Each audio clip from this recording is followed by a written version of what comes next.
Welcome back to Take Back Our Tech. Sorry, this episode's a little late. It's been a crazy week, but there's also been some crazy stories. I'm Hakeem Anwar. Let's get into the show. Today's stories for the week. First, an update on Monero's attack. Over the weekend, Cubic's attack on Monero has started. Monero still is alive and kicking. What's been the response on either side? EU age verification is being forced on EU citizens in 2026. They're also trying to force Google on their citizens. This app that they released, it's supposed to be open source and private, but I'm going to dig into why it's actually not. The popular AGPL license, a Faro GNU public license, which is commonly used for free and open source software, is being questioned by one security researcher, Jeffrey Paul. Is it actually free and open source? We'll take a look today. And lastly, the inventor of Plastoline is missing. 21-year-old Julian Brown, a backyard inventor, is now missing after taking plastics and turning them into a fuel source. We're gonna look into the history of thermal pyrolysis, and we're gonna see whether it's actually possible to turn our trash into fuel. And our solution for today: get more productive with super productivity, take out all the distractions, and get yourself right to work.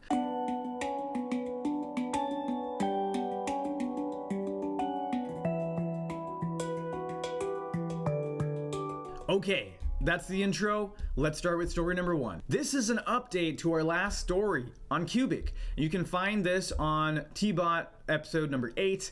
Now, the Cubic community and founder had announced an attack on Monero, and they'd actually warned people starting August 2nd to not accept transactions in Monero with a low confirmation count because the network would be unstable. Well, we've passed that date, and guess what? Monero is still alive and kicking. This attack started over the weekend. I was keeping a close eye on it. It started with some drama. For one, Cubic said that they were being hit by a DDoS attack, and they even blamed a specific developer, which they said got them off to a slower start than normal. Now, even with this DDoS, this alleged DDoS, within 24 hours, they had mined 20% of the blocks in Monero, which is a pretty significant for the first phase of the attack. It's not close to 50%. And if you look at Cubic's internal graphs here, which we'll look at, now, if we're to believe Cubic's numbers, you can see that there's this trend here of you see the first day of the attack, August 2nd to the night of August 3rd, or the morning of August 3rd, that they achieved this very high hash rate, close to the 50% mark. But realistically, it was about 35% to 45% if you believe Cubic's numbers. So the stars on this graph here are the successfully mined blocks. Now, after August 3rd, this hash rate winded down, and then the Cubic community decided that they're going to do 3 marathons like this per week, and they changed to more of like this pulse wave that you can see there. And so that was basically the attack. And the long and short of it is, Cubic's founder, Sergey, was very confident he was going to break Monero, but he failed. He couldn't do it right off the bat like he said he was going to. So this is a kind of a slice of humble pie for him, but it's also a wake-up call to the Monero community. Now, on the Monero side, I don't think there's been a lot of response, although I trust the developers are doing things behind the scenes. It's a decentralized community, so things work in interesting ways. But the good statistician, Rucknium, from the Monero Research Lab, who we have interviewed before in chat forum for TBOT, quickly put together a tool that lets you visualize the consensus status. Now, what is the consensus status? Now, this is a way to detect if there's a 51% attack happening actively on the network. How would it happen? You would see 2 chains being broken apart here. You would see 2 chains broken apart here, and you would see that many of these blocks, you can kind of see them in red, would be signed by solo miners. So solo miners are unknown miners, which we assume is Cubic. So these are normally the orphaned blocks, and so if you look at this first line here, you see that there's 0% orphan blocks in the last 720 hours.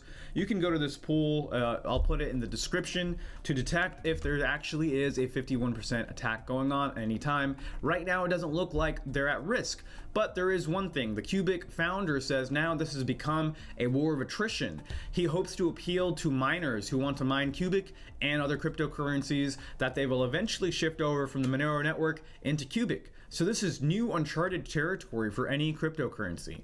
Now, while I was doing my research, I also saw this, which is kind of interesting to see how much Cubic followers believe. They have this vision of the founder where they treat him some sort of like some prophet or religious figure. Disbelief in Cubic, doubt in CFB's awakeness, uncertainty in the vision, and attachment to other coins. These are all the problems that keep people from adopting Cubic. So that sounds a little bit not grounded. I also saw this, which is actually one of the statistic pages for Cubic, saying that the founder asked them or required them to put on Google Analytics so they could track their mining adventures better. So again, this just goes to show you Cubic is not a privacy-focused project at all. He's willing to sell his users and visitors out to one of the biggest big tech companies that is ruining the internet. So what does that say about the Cubic founder? What does that say about the project? I'm not sure. Maybe it's why he launched an attack on the Monero cryptocurrency. Now, this is just another reminder to mine. We've seen the blocks and hash rate for Monero, the Cubic share of Monero, hover from 20 to 30%. They have about 20% of the blocks. So that now this war is going to rage on, and it's up to every single one of us to start mining with our home computers. So I've got my computer mining right now. Are you? You can check out my guide on the very first article for TBOT episode number 8. It's called Monero's 51% Attack, and in there is a little section that teaches you how to mine with Gupax, Gupax.io. Our second story for tonight, the EU literally broke its own law. It's forcing Google for age verification when it said no entity should try and enforce a big tech monopoly as part of the Digital Rights Act. So now they've done something different for the Digital Services Act. Now, what exactly am I talking about? Well, the EU took a major step forward in their digital ID program. They released this age verification app. It's more of like a framework that countries can use to implement age verification locally, and it's supposed to be private because the EU, they care about privacy. They made it open source. They use advanced encryption techniques like zero knowledge proofs. Very, very private, my friend. But there's only one problem. In the README for the description, you can actually see that they required in this highlighted section here, app and device verification based on Google Play Integrity API and Apple App Attestation. So what does that exactly mean? So even though they're saying all these good things about privacy, now Google Play Integrity and Apple App Attestation will be involved, which means that this app, whoever is running it, whether it's a local country, whether it's the EU, which they will make sure to check whether it's a genuine Google licensed phone. So whether it's using a licensed Google operating system. Now, let's look at what developers were saying. Now, the developers hate this. Check this out. This is an issue on the public GitHub because they made the app open source. You can see 2,800 thumbs up saying that do not add this integration. Why? Because this integration is checking whether the app is genuine and whether it's installed from the Google Play Store and whether the phone is running a licensed Android operating system, which means it needs to have a commercial partnership with Google, which means it can't be an independent or degoogled operating system. Daniel McKay also created an issue here, and he points out that there's actually a more secure service that doesn't need to connect out to other servers. This is Android's hardware attestation API, which already exists, which is already used by other apps, and this does something different. It checks the integrity of the hardware, the operating system by the developers who signed it, and the authenticity of the app. So it actually will check for security updates, whether security updates are still being released for that phone, while the Play Integrity API doesn't. So the EU is choosing to use a less secure solution. Now, degoogled phone users are kind of getting used to this because Play Integrity API was released in early 2025, and many large companies like financial firms and banks have started putting it in their apps, which means they don't work on degoogled phones. This is something we know well, running above phone and hearing from our customers, and most customers have just opted to start using the web browser for those services. Now, despite everyone hating this change. The EU just kind of brushed it off. They're like, oh, thanks for your feedback. We'll keep a note. And what they ended up doing was removing that section from the README and replacing it with a different section that is just kind of vague and says that they're going to change it. The developers have spoken up. They want to get rid of the Google dependency. They reasoned, they provided better solutions, they pleaded, they're creating petitions with signatures. But if you watch this show, you know I don't believe in that. It's all about counter economics, which means not complying, not consenting, not using the digital ID apps, and not using any app that supports that digital ID and age verification system, which means that right now the developers of the world need to start building alternative solutions to decentralized media, finance, banking, travel, all of these things. They need to happen now. We have only a few years before it's rolled out to the world. And I'm very thankful for the background on this, as I've watched Derek Bros's Pyramid of Power, specifically episode 17, which talks about the control these financial structures have over the major app developers. So developers can't say, hey, this is a better technical solution. These companies that release these software and these apps aren't going to listen to them. They're going to listen to their stakeholders, which are bought out by Vanguard, BlackRock, State Street. So it's going one direction, and we're going to need to carve our own way. That's why agorism and voluntarism is the way, and I've commented as such on this GitHub issue. Our third story for today, AGPL is not FOSS. A Pharaoh GNU public license is not free and open source software, says security researcher Jeffrey Paul. Now, I'm a big fan of Paul. He's discovered many of Apple's invasions of privacy, like the time he found the OSCP stapling service, which tracks every time you launch an app on your macOS computer and ties it with your unique identifier for your device and sends that out over the internet, all encrypted. So he's done really good work. Now, he's not afraid to take a strong stance, and this time he's looking closely at the AGPL license. Of course, this is the GNU public license released by the Free Software Foundation, and it's a license most commonly known and attributed with free and open source software. Now, the original license, GNU v3, there was an update to it to create the AGPL license, which is a tiny modification which it was created to attempt corporations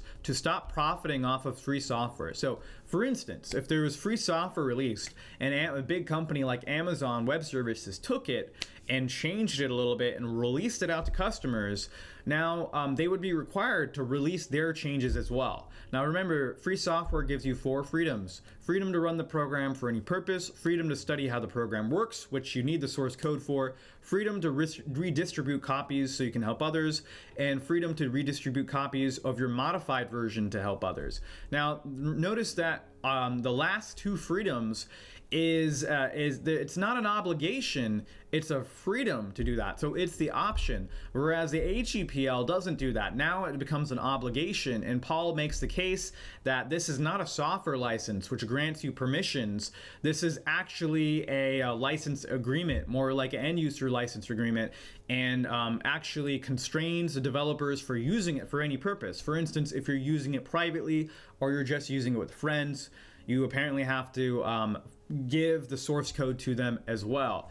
Now, our product Above Share is based on Sherry, which is licensed as AGPL software. So when our users use Above Share, which by the way is an amazing file sharing service, they'll see a link to the source code. So we followed the AGPL, but I can see his point. It doesn't feel like a license. It feels more like restrictions, and it's actually quite hard to abide by in a developer workflow. So check out his blog for details. All right, our last story for today is the inventor of Plastoline is missing. Plastoline? What's that? Sounds like gasoline. Well, it is, but it's made out of plastic. It's actually not gasoline. But Julian Brown is a 21-year-old backyard inventor, and in his backyard he set up a whole bunch of solar panels, and he created a process to take plastic scraps into fuel. He's got about 2 million followers on Instagram, and he's quite popular. Now, I watched some of his videos on his YouTube channel. Step number 1, you can take your plastics, you grind them into a kind of a plastic mache, and then you can put them in a giant pyrolysis microwave reactor, right, which heats it up to extreme temperatures and breaks it down. Then you can take this sludge looking stuff, you could call it like the crude plastic oil, and then you can put it in another tower to distill it and refine it, your lightest gas, and comes up out of the top, and that is what Julian calls plastoline. So he spent 3 days to create about 3 gallons of distilled plastoline, and his setup, if you watch it, it's very, very rough. This is just backyard science, and I love the spirit of it, and I think everyone should be able to do it.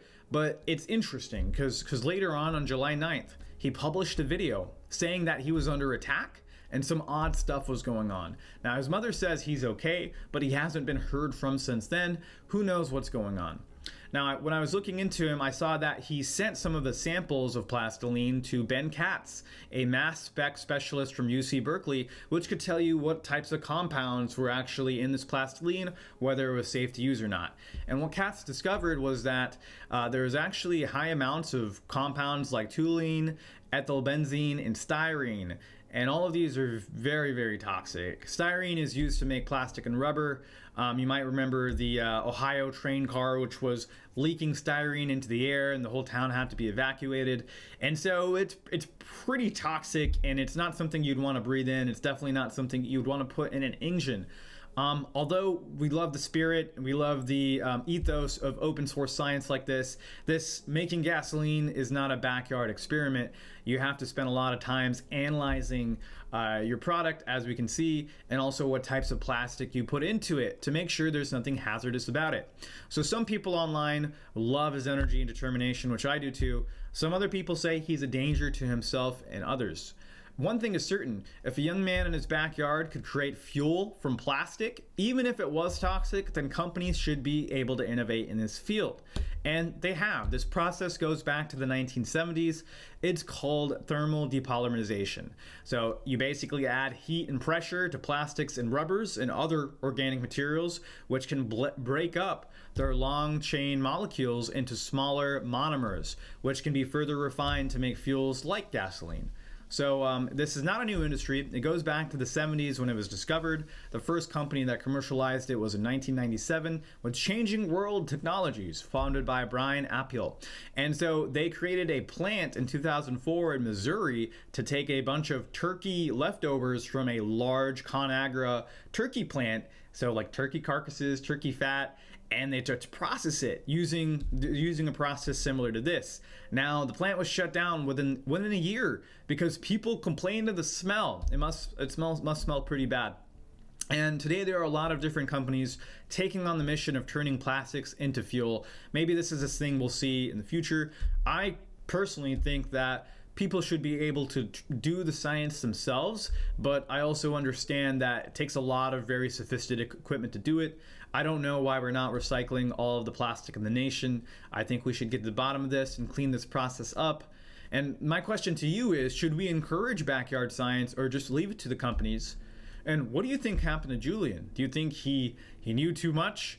I'm not sure exactly what's going on with him. And lastly, would you put plastoline in your vehicle knowing it was toxic? Now, this was a really interesting story. I like doing some of the science stories too. So if you liked it, go ahead and leave me a comment saying you liked it too. And now it's time for the solution of the day. Today's solution is all about how to be more productive and cut out distractions with Super Productivity. So this is the GitHub page of Super Productivity. This is an open source app. It can be run as a web app. It's you can go to super-productivity.com and use the web app, or you can download it for free on any distribution, including Linux and I believe even Mac and Windows. Now, the reason I really like it is because it's a very full-featured task manager, and it also lets you track your time. Books like Getting Things Done, the Getting Things Done method, and also the Effective Executive talk about how important it is to track your time.